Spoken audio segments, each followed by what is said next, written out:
2024 के लिए personal year number को लेकर जो मैंने सीरीज़ निकाली उसको बहुत सा प्यार देने के लिए आपका तहे दिल से आभार और शुक्रिया। आज हम बात करेंगे, नेक्स्ट सीरीज़ को स्टार्ट करूँगी जो कि एस्ट्रोलॉजी बेस्ड है, यानी कि राशि के बेस पे है, यानी कि sun sign and moon sign के बेसिस पे हैं। तो हम 12 राशियों की बात करेंगे। अगर आपका ये क्वेश्चन है कि मैम ये सन साइन के बेस पे है या मून साइन के बेस पे है, दोनों के बेस पे है। अगर आपका क्वेश्चन है मैम ये राइजिंग का है, तो राइजिंग भी है। आप इसको होलिस्टिकली हम तीनों एरियाज़ में, तीनों जोन्स में देखेंगे। अब क्योंकि ये 12 की 12 राशियों की बात है, तो ऐसे में मैं स्टार्ट करूँगी सीक्वेंस से, और सीक्वेंस से ही हम चलेंगे, जो कि पहली राशि है एरीज़, और मैं एरीज़ से स्टार्ट करूँगी। हालांकि मैं कस्पो, स्कॉर्पियो एंड सैजिटेरियस की सन साइन के बेसिस पे, और मून साइन मेरा एक्वेरियस है, तो मैं तीनों को अपने लिए देखूँगी। और राइजिंग की अगर बात करूँ तो राइजिंग मेरा एरीज़ है, तो यानी इसमें भी कुछ एरियाज़ ऐसे होंगे जो मुझसे रेजोनेट करेंगे। आई थिंक इससे आपको बहुत सारी क्लैरिटी मिल जाएगी आपके समझने की कि आपकी लाइफ में क्या क्या चीज़ें मैटर करती हैं।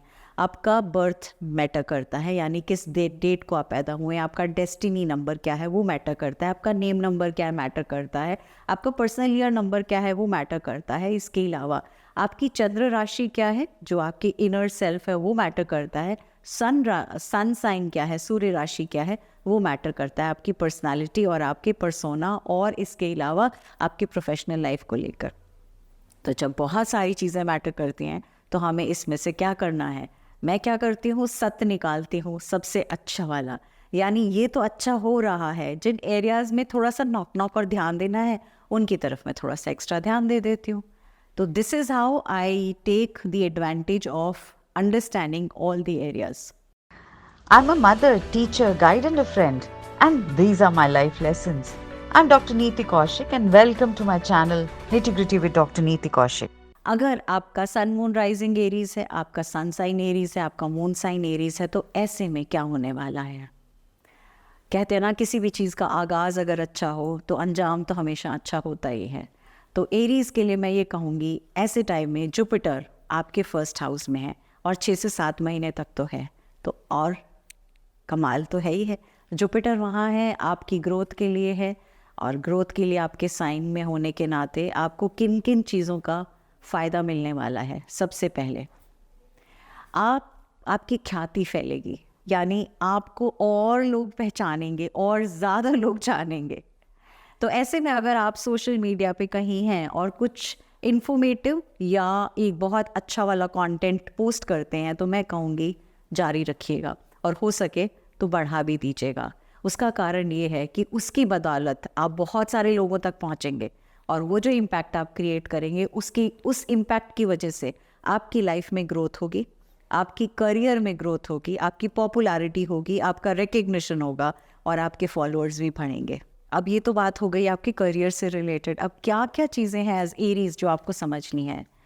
आपको ना थोड़ा सा, क्योंकि आपका इस साल जुपिटर का हाथ है आपके सर पे, स्पेशली फर्स्ट 5-6 मंथ्स तो बहुत अच्छा है।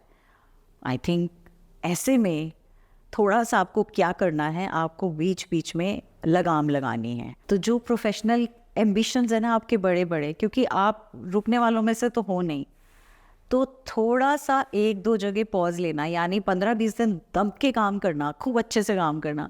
उसके बाद 2 दिन के लिए या 1 दिन के लिए 24 घंटे 48 घंटे टोटली कट ऑफ करके अलग जोन में चले जाना, रेस्ट करना, रिकूप करना।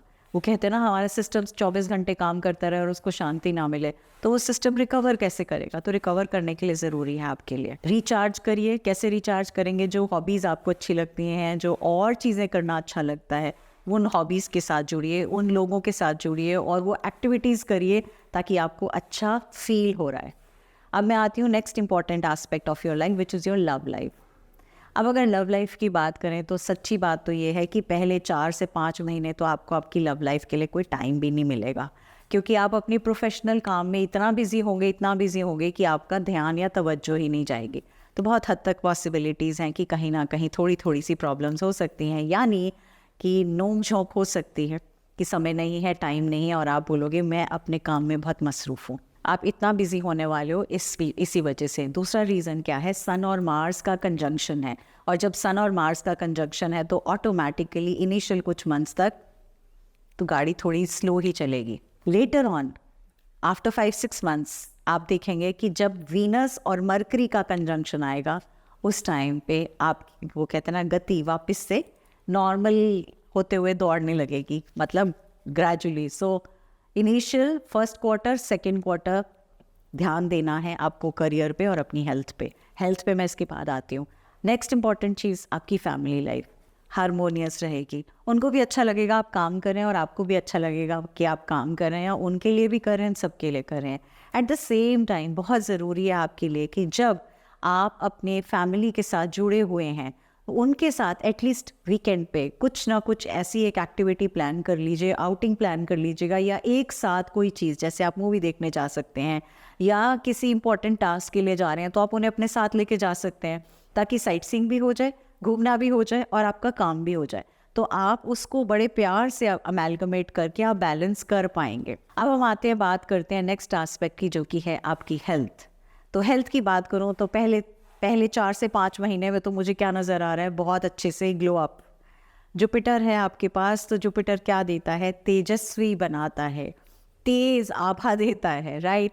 आप बहुत सारे एडमायरर्स तो डेफिनेटली आपके आसपास होंगे, तो कोशिश करिएगा कि कुछ ऐसे फ्रेंड्स या ऐसे सर्कल बने जहां आप उनके साथ कुछ अच्छी सी एक्टिविटी कर सकते हैं जो फिज़िकल हेल्थ से रिलेटेड एक्टिविटी हो। हाँ, एक बात तो ज़रूर है, पिछले साल कुछ ऐसी चीज़ें, कुछ ऐसी इश्यूज़, कुछ ऐसी प्रॉब्लम्स हुई होंगी जिसकी वजह से आप, वो कहते हैं ना, दिल टूटा होगा या मन खराब हुआ होगा, जिसको आप अभी रिकवर कर रहे हैं। आप अपने आप को थोड़ा थोड़ा कुछ जोन्स में, सॉलिट्यूड में चले जाते हैं, यानी अकेलापन चाहते हैं आप, भीड़ भाड़ दुनिया से आप अकेले होके खुद को रिकवर और हील करते हैं। इससे आप इस साल 2024 में अपने आप को बहुत हद तक टोटली रिकवर्ड पाएंगे, टोटली हील्ड पाएंगे। Kudos, all the very best. और जब जब ऐसा मौका मिले ना किसी हेल्थ रिजॉर्ट में जाने का, हील होने का, तो ज़रूर उसको गवाइएगा नहीं, कर लीजिएगा।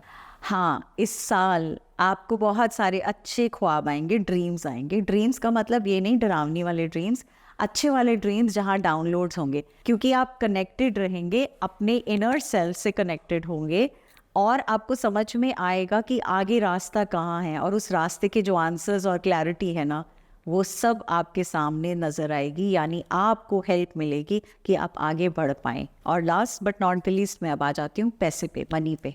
अगर हम पैसे की बात करते हैं, अबंडेंस की बात करते हैं, मनी की बात करते हैं, फिनेंसेस की बात करते हैं, ग्रोथ की बात करते हैं, करियर वाइज भी और मनी वाइज भी, तो मैं देख पा रही हूँ कि इस पूरे साल के 2 क्वार्टर्स आपको बहुत हेल्प करेंगे। पहला क्वार्टर और लास्ट क्वार्टर, ऐसे 2 टाइम में आप मनी की विंडफॉल्स देखेंगे। मतलब प्रमोशन भी हो सकता है, बिजनेस में से नए नए आइडियाज़ लेते हुए, कुछ ऐसी चीज़ें जो आपको हेल्प करें, आपका बिजनेस ग्रो कर रहा है, ये सब चीज़ें हो सकती हैं आपकी। अगर जॉब है तो जॉब के अंदर भी मैं तरक्की होता हुआ देख रही हूँ the first and the last quarter. अब मैं करती हूँ इसका राउंड अप, और राउंड अप से पहले आपके लिए हैं 4 इंपॉर्टेंट एडवाइसेस। कौन सी हैं वो 4 एडवाइसेस? पहली एडवाइस, इस साल आप काम बहुत करेंगे, नो डाउट, शिद्दत से करेंगे, दिल से करेंगे, ओवर एक्सर्ट इरादा करेंगे। ऐसे में जब आपको रेस्टलेसनेस हो, जो कि एरीज का एक साइन है, इनहेरेंट साइन है ना, आपको हर सब कुछ जल्दी जल्दी चाहिए, आपको जब रेस्टलेसनेस होगी, रात को नहीं सो पाओगे, तो ऐसे में 2 चीज़ें हैं जो आपको हेल्प करेंगी। पहली चीज़ एमेथिस्ट। आप एमेथिस्ट का क्लस्टर अपने पास बेड के पास रख सकते हो, आप एमेथिस्ट की एंजल ले सकते हो, उसके साथ 2 मिनट बैठो, मेडिटेट करो। 2 मिनट कम है, वैसे मैं कहूँगी 5 मिनट तक मेडिटेट करो, ओम चला के, कुछ भी चला के शांति से। या फिर आप, दूसरा चीज़ क्या है, आप हनुमान चालीसा चलाएंगे और राम राम राम राम रेड कलर की इंक से किसी एक डायरी को यूँ स्टार्ट करेंगे साल के बिगिनिंग में, और जब तक हनुमान चालीसा सुन रहे होंगे तब तक राम राम लिखते रहिएगा और उसके बाद छोड़ दीजिएगा। इन दोनों से आपको पीसफुल नींद आएगी। दूसरी चीज़, जब जब रिलेशनशिप इशू आएगा, जब जब आपको लगेगा, जो कि शुरू में है, होने वाला है, प्रॉब्लमैटिक है, ऐसे में कार्नेलियन एक ब्रेसलेट है जो आपको वापस से पैशनेट तो बनाएगा ही, रिलेशनशिप वाइज भी आपका अटेंशन और अफेक्शन बढ़ाएगा। और अगर मनमुटाव है, यानी थोड़ी सी प्रॉब्लम मनमुटाव से रिलेटेड है, तो गार्नेट आपको हेल्प करेगा उस रिलेशनशिप में स्टेबिलिटी लाने में। तो ये तो हो गई बात क्रिस्टल्स को लेके। दूसरी चीज़, योगा प्राणायाम आपके लिए मैंडेटरी है। आप चाहे आप अपना पर्सनल कोच लगाइए, पर्सनल टीचर लगाइए, खुद से करिए। अगर नहीं करते हैं तो ध्यान लगाना है, मेडिटेट करना है, योगा करनी है। हफ्ते में 4 दिन आपको करना है। उस वजह से मैं इसलिए नहीं कह रही कि आपको फ़ायदा होगा। फ़ायदा कहाँ होगा? जो आपकी प्रोडक्टिविटी है ना वो बढ़ेगी, जो आपका काम करने की क्षमता है ना वो और बढ़ेगी, जो आपका आउटपुट है वो और बढ़ेगा। तो ऐसे में आपके लिए ज़रूरी है कि आप अपने आप से, स्वयं से जुड़ें, आप नेचर से जुड़ें, ज़रूरी है। तीसरी चीज़, आपको हर मंथ 1 या 1 से 2 बार मिनिमम एटलीस्ट आपको कोई भी रेड कलर की चीज़ डोनेट करनी है। अब वो लाल रंग के फल हो सकते हैं, एप्पल एक कॉमन एग्जाम्पल है। लाल रंग की दालें हो सकती हैं, लाल मसूर की दाल एग्जाम्पल है। इसके अलावा anything which is red in colour, वो अगर आप डोनेट करते हैं तो in a way it's going to be benefiting you, क्योंकि वो आपका मार्स हेल्प करेगा। Last but not the least, काम करिए, ओवर एक्सर्ट नहीं करना। समझिए, ओवर एक्सर्शन से आप खुद का नुकसान करेंगे। और जब ये मैं आपको बता रही हूँ ना, ये मैं अपने आप को भी सुना रही हूँ, क्योंकि मेरा राइजिंग एरीज है, तो मुझे अपने आप को समझाना पड़ता है कई बार। अब हम आ जाते हैं, जो मैंने कहा था, एक राउंड अप। टोटल क्या राउंड अप है? पहली चीज़, जो कॉस्मिक एनर्जीज़ हैं इस साल आपके लिए बहुत सपोर्टिव हैं, बहुत सपोर्टिव हैं, है ना। आपको करना क्या चीज़ का ध्यान है? सिर्फ अपनी हेल्थ का थोड़ा सा ध्यान रखना है। पहला quarter, last quarter money wise बहुत कुछ है। सेकंड क्वार्टर में पैसा खर्च जो करेंगे, थोड़ा सा हाथ हटा के, मतलब सोचेंगे कोई भी चीज़ खर्चने से पहले, क्योंकि आप यूँ क्विक डिसीजंस लेते हो। तो सेकंड क्वार्टर में आपको मनी वाइज, फिनेंशियल वाइज थोड़ा सा रुक के सोच के फिर खर्चा करना है। थर्ड क्वार्टर में हेल्थ का थोड़ा सा ध्यान ज़्यादा रखना है, यानी एक्स्ट्रा अगर हो सके तो थर्ड क्वार्टर में अपने लिए एक हेल्थ का कोई, कहते हैं ना, आउटिंग, रिजॉर्ट, कहीं पे भी अपना प्लान कर लीजिएगा। That's going to help you. तो ये था ओवरऑल फॉर एरीज। इस सीरीज़ को मैं कोशिश करूँगी कि रेगुलरली आ पाए आपके पास, ताकि मोमेंटम बना रहे आप लोगों का भी, और आप भूल नहीं जाए कि किसका आया और किसका नहीं आया। And I try my level best to give you as many as possibly I can. Thank you so much, and once again तहे दिल से आभार और बड़ा वाला थैंक यू। आपकी बदौलत हम लोग 8,50,000 प्लस क्रॉस कर चुके हैं, and it's all because of all of you.